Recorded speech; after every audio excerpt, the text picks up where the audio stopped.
glória seja dada ao nome do Senhor. Estamos mais uma vez aqui juntos, para juntos louvarmos e engrandecemos o nome santo do Senhor e falarmos da grande bênção da salvação que Jesus nos concede. E Jesus anunciava o Evangelho publicamente em Jerusalém, nas aldeias, nas cidades.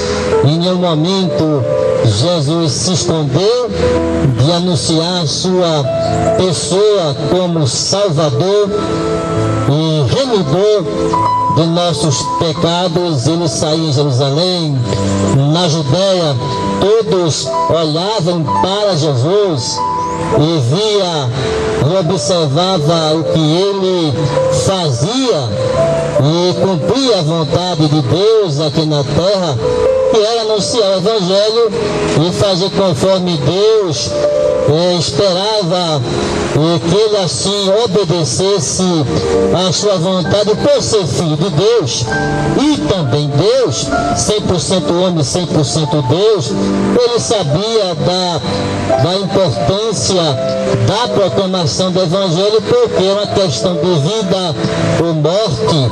Quando a pessoa aceita Jesus Cristo, ela é perdoada por Deus, o seu nome é escrito no livro da vida e recebe lá no céu a recompensa da sua aceitação a Jesus Cristo, porque foi assim que Deus anunciava o Evangelho através do seu Filho amado, Jesus Cristo, avisando a humanidade que Deus amou ao mundo de tal maneira que deu seu Filho unigênito para que todo aquele que nele crê não pereça, mas tenha a vida eterna. E Jesus cumpriu toda a vontade de Deus à risca, conforme Deus esperava do seu Filho amado Jesus Cristo. Ele nasceu ali no ventre de Maria, concebido pelo Espírito Santo. Uma coisa para hoje a medicina é impressionante, a medicina não aceita essa concepção, mas para Deus nada é impossível, e o Espírito Santo estava ali cumprindo a vontade do Pai, a vontade de Deus, concebendo ali no ventre de Maria o Filho de Deus.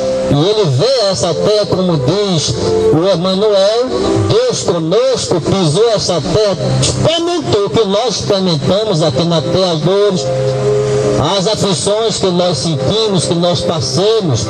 Ele pode muito bem falar do que nós também passamos aqui na terra, porque no final da sua jornada, aos 30 e poucos anos de idade, ele teve que enfrentar a morte.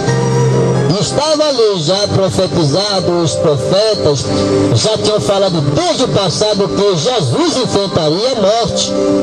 E por suas pisaduras, por sua morte, seríamos sarados, receberíamos o perdão de Deus, pois esse era o plano de Deus desde a fundação do mundo, desde ali no Jardim do Éden, quando Deus colocou o homem, fez o homem do barro, a mulher também da costela de Adão, e ali começou a descendência, a humanidade começou a crescer e multiplicar-vos como Deus tinha falado. E nós estamos aqui graças à criação de um Deus tão maravilhoso, de um Deus tão poderoso, de um Deus tão soberano, que ninguém se compara aqui na terra ao Deus Criador do céu e da terra. Ninguém se compara, porque toda a criação foi feita por Deus. Inclusive nós somos feituras de um Deus Criador. Nascemos no ventre de nossa mãe, mas de nossa mãe foi preciso que Deus criasse o homem e a mulher para que houvesse uma geração de um filho. Tudo isso só foi possível por causa de Deus. Por causa de Deus. Diz a Escritura que tudo veio à existência, tudo veio a acontecer por causa de Jesus Cristo. Então, se nós estamos aqui graças ao Espírito Santo, graças a Jesus e graças ao próprio Deus, Criador do céu e da terra. E é por isso que nós estamos gratos a Deus por tudo que Ele tem nos concedido: vida, e até as aflições que nós enfrentamos. E tudo dai graça, como diz ali em Tessalonicenses, em tudo dai graças, pois esta é a vontade de Deus para o homem agradecer a Deus por tudo que na sua vida tem passado. Glorificar a Deus. Glorificar a Deus. Essa é a nossa missão. E pelo fato de nós estamos aqui glorificando a Deus por tudo que Ele tem feito em nossas vidas. Apesar das dores, as aflições, as lutas, glorifique a Deus. Glorifique a Deus, porque Deus assim espera de nós um agradecimento por tudo que Ele tem nos concedido em ter enviado o seu Filho amado Jesus Cristo. Porque no final da luta, no final da nossa jornada, temos uma morada celestial na glória. E esse pensamento não tem coisa nenhuma aqui na terra que possa se comparar no céu. O céu maravilhoso, o céu grandioso. A prova disso o apóstolo Paulo teve no terceiro céu. Ele disse que viu coisas inefáveis, que para o homem não estava ali permitido ali vir que ele falasse das coisas que ele viu na sua vida ao ser arrebatado ao terceiro céu. E viu coisas inefáveis que para o homem não é lícito ainda ver, mas vai chegar o dia que nós iremos ver esse reino celestial na glória lá, onde o Senhor Jesus Cristo faz uma comparação com os anjos, porque a mulher tivera vários maridos, e depois perguntaram a ela de quem seria o marido dela na glória, lá no céu, lá onde o Senhor reside, onde o Senhor se encontra, quem seria o marido dela, depois dela ter casado várias vezes com vários maridos. E depois o Senhor diz: olha, lá no céu não se casa nem se dá em casamento, são todos como os anjos do céu. Então, queridos, que comparação melhor vocês querem da grandeza, da criação de Deus, de nós podemos habitarmos com Ele no céu de glória e sermos comparados aos anjos do céu? Tem coisa melhor aqui na terra? Se sermos comparados aos anjos do céu, que não se casa, nem se dá em casamento. O astronauta da NASA, que está ali fazendo a manutenção fora da estrutura da estação orbital, e ele estava ali fazendo a manutenção, e de repente ele viu seres entrando na atmosfera terrestre, e ele olhava assim e ficava espantado de ver aqueles seres, e ele comparou os anjos. Só pode ser anjos que estão entrando na atmosfera terrestre. E ele ficou olhando assim, espantado.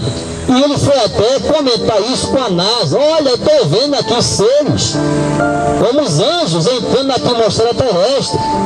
O pessoal da NASA disse para ele não falar. Não fale essas coisas, porque ninguém vai acreditar no que você está falando. Ninguém vai crer, ninguém vai dar crédito. É melhor você não falar nada. Mas ele quebrou o silêncio ali e falou. Disse o que viu e ficou ali admirado. Os anjos entravam na atmosfera terrestre, como diz a palavra de Deus. Eles estão a serviço daqueles que vão herdar a salvação. No caso, aí uma mãe que ora por seu filho que está no mundo da criminalidade, e naquele momento ali estão quase ceifando a vida do seu filho, e ela ora ao Senhor: Senhor, tem misericórdia, Senhor. Senhor, salva o meu filho, Senhor, que está no mundo do crime, Senhor. Aí vem ali um anjo e segura a mão daquele malfeitor, daquele algoz, queria tirar a vida do seu filho. E ali as pessoas dizem que foi um livramento de Deus. A arma falhou, não saiu uma bala, a arma falhou, ficavam todos admirados. Eu me lembro no passado que eu era muito jovem ainda, e estava chegando na minha casa, tinha uns 20 e poucos anos de idade, e quando eu veio dobrando a esquina da minha casa, tinha lá dois marginais. Dois marginais apontaram o revólver para mim. Eu, na minha inocência, eu fui correr. Eu não sabia, a primeira vez que eu tinha passado por uma experiência dessa, de um assalto, eu saí correndo. Embalada a carreira, entrei na minha casa, fechei o portão, mas só que o marginal veio me seguindo. e chegou na minha direção, nas minhas costas, e puxou o gatilho. E aquela arma falhou. Aquela arma falhou. Só vi o estralo do gatilho, mas a bala não saiu. E depois eu entendi, isso aí foi um livramento de Deus. Isso aí foi um livramento de Deus. Eu poderia estar paraplégico, eu poderia ter sido morto, mas ali Deus não deixou que aquela bala saísse daquela arma. Tinha 20 e poucos anos de idade. E eu fiquei assustado. Os amigos que estavam ali presenciando aquela cena correram atrás do bandido para pegar.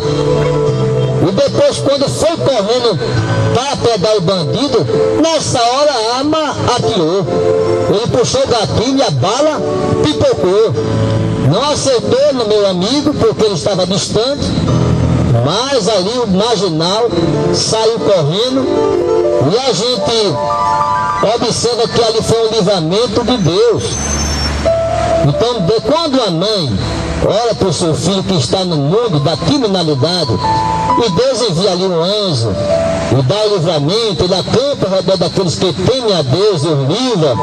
E também, quando a mãe ora buscando ali que Deus dê livramento, salve o seu filho do mundo da criminalidade, das drogas, Deus envia o anjo e aquele anjo cumpre a vontade de Deus, quer impedir que haja a morte do seu filho. Glória seja dada ao nome do seu. Por isso que é importante a oração.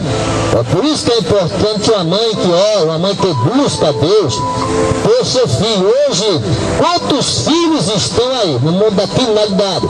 São filhos normais, que têm saúde mental, física, mas escolhe o caminho desse triste. O caminho desse triste, da marginalidade, quando poderiam estar agradecidos a Deus. Meu Deus, eu tenho saúde física e mental, eu posso trabalhar, eu posso estudar.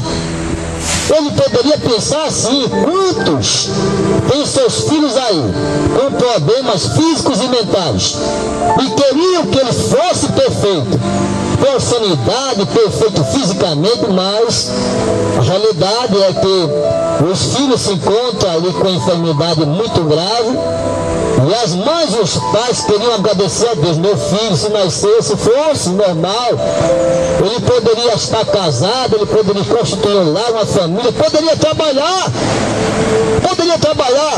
Aí quando você vê um jovem desse na criminalidade perfeito, com sanidade mental, física e mental, aí você fica revoltado. Meu Deus, o jovem tem tudo, por que ele rejeita a bênção de Deus na sua vida? Ele tem saúde física e mental, ele pode trabalhar, ele pode estudar, ele pode constituir um lar, uma família, porque ele vai se bandear para a criminalidade. E nós vemos isso acontecer em pleno século XXI. Está aí as drogas, está aí a bebedice, está aí a marginalidade, está aí todo tipo de prática pecaminosa que faz atrair os jovens para esse caminho de morte. A prostituição, pode observar, quando alguém entra nesse mundo da criminalidade, quando ele consegue roubar, fazer alguma coisa, para onde é que ele vai gastar o dinheiro? Onde é que ele vai gastar o dinheiro? Se não na bebedice ou na prostituição. É isso que eles fazem.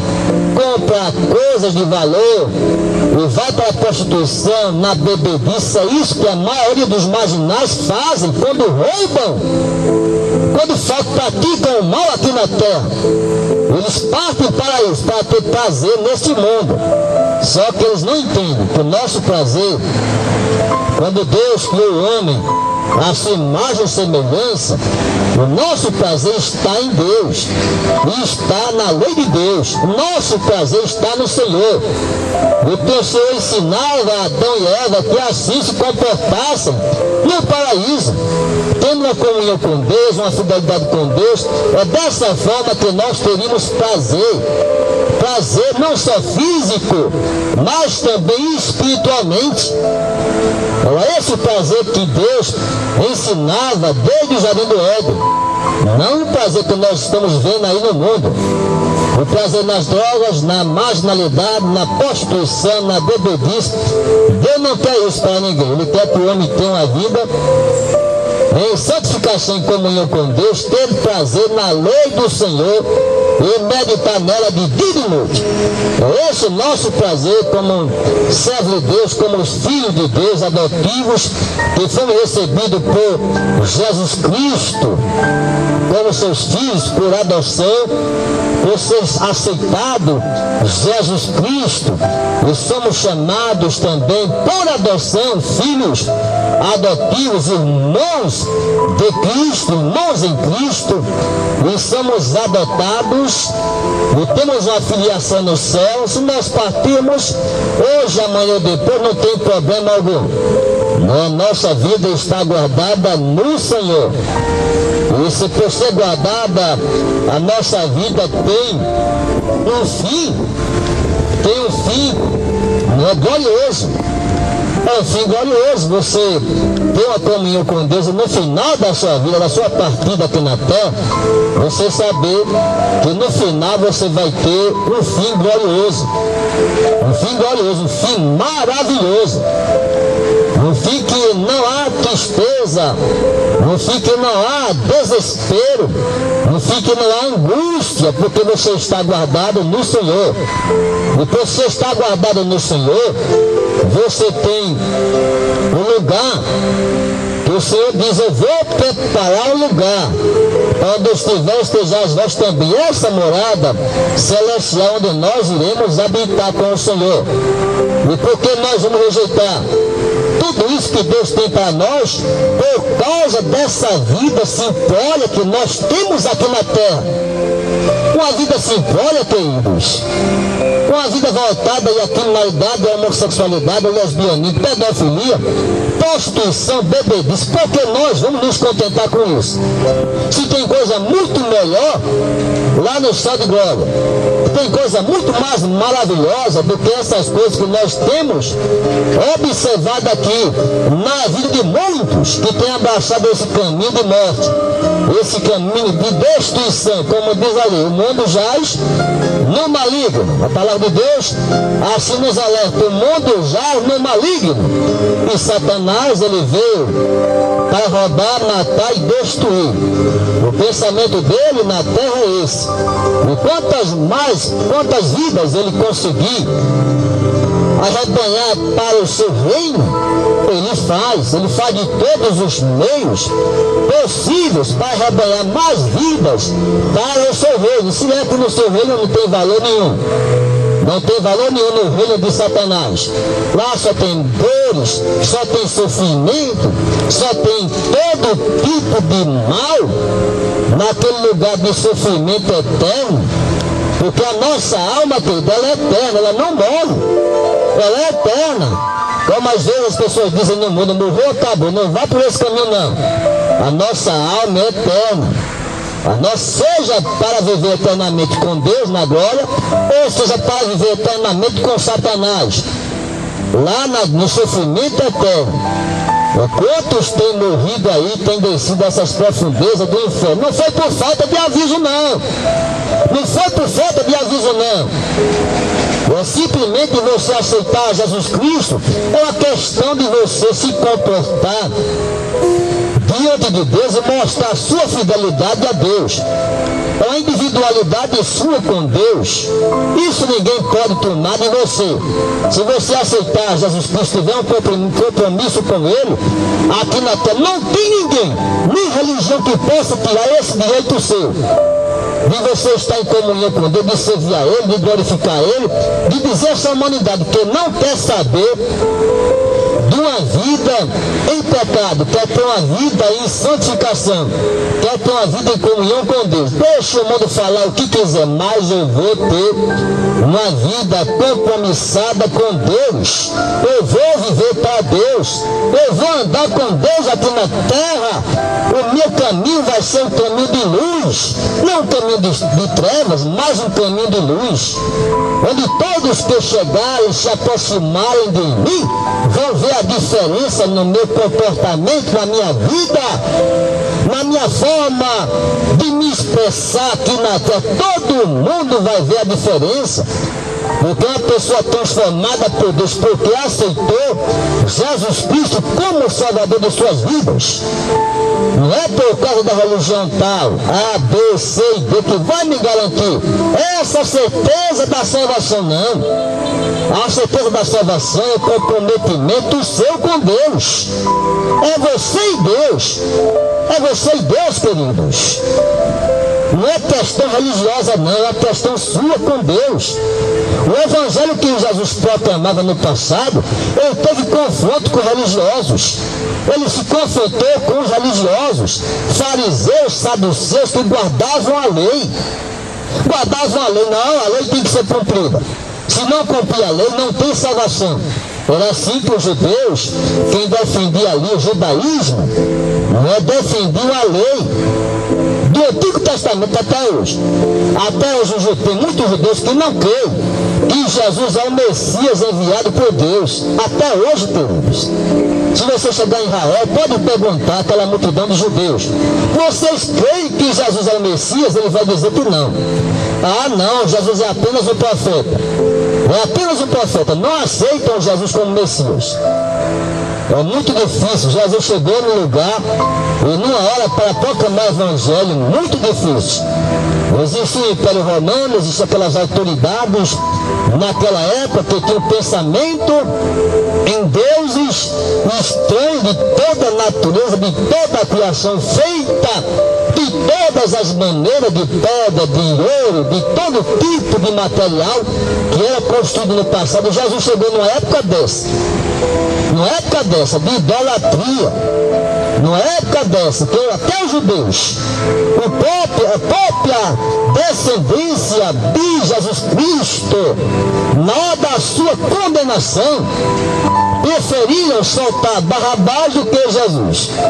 Não, solta Barrabás e crucifica Jesus Cristo, as suas próprias famílias, as suas próprias descendências judaicas e dos judeus israelenses, israelitas no passado, preferiram condenar Jesus Cristo e soltar Barrabás. Não seria igual se fosse hoje, em pleno século XXI, queridos? Bem provável que sim.